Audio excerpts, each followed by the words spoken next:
Magandang araw po sa lahat ng mga senior citizens dito sa Pilipinas.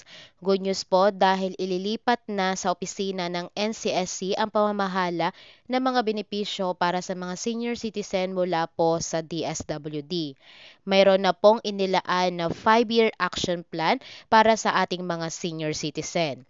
Sa pamamagitan ng isang interview kay NCSC Commissioner Clustered Region 1 Raymar Mansilungan, ipinaliwanag nito kung ano nga ba itong bagong inulunsad ng NCSC. At bago matapos ang taong 2023 ay magkakaroon na ng pagkasarinlan ang NCSC, ibig sabihin maghihiwalay na ang DSWD at ang NCSC.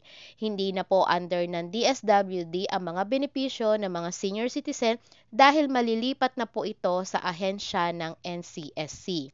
Nakapaloob po dito ang mga pension, social pension, universal social pension at iba pang mga benepisyo ay magiging under na po ito ng NCSC sa taong 2024. Kung hindi pa po tayo nakakapag-register sa NCSC database, ay mag-registered na po tayo.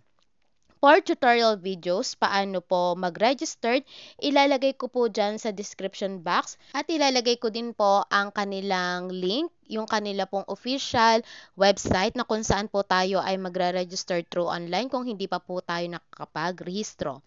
Para naman po sa ating mga lolo't lola na hindi po marunong gumamit ng gadget, maaari po lamang na po tayo ay magpatulong sa ating mga anak, apo, pamangkin o iba pang mga kapamilya upang po tayo ay makapagparehistro dito po sa NCSC database. Bukod sa mga benepisyo po ng mga senior citizen, ay nakapaloob po sa 5-year action plan ay ang magkakaroon po ng cluster office po for regions upang mapadali ang pamimigay ng mga benepisyo, serbisyo, mga ayuda at iba pa para sa ating mga senior citizen.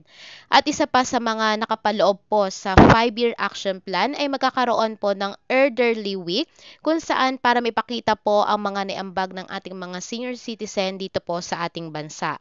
Uulitin ko po na pagdating po ng taong 2024 ay magiging under na po ng NCSC ang lahat ng programa, benepisyo, serbisyo para po sa mga senior citizen at hindi na po ito hawak ng pamunuan ng DSWD.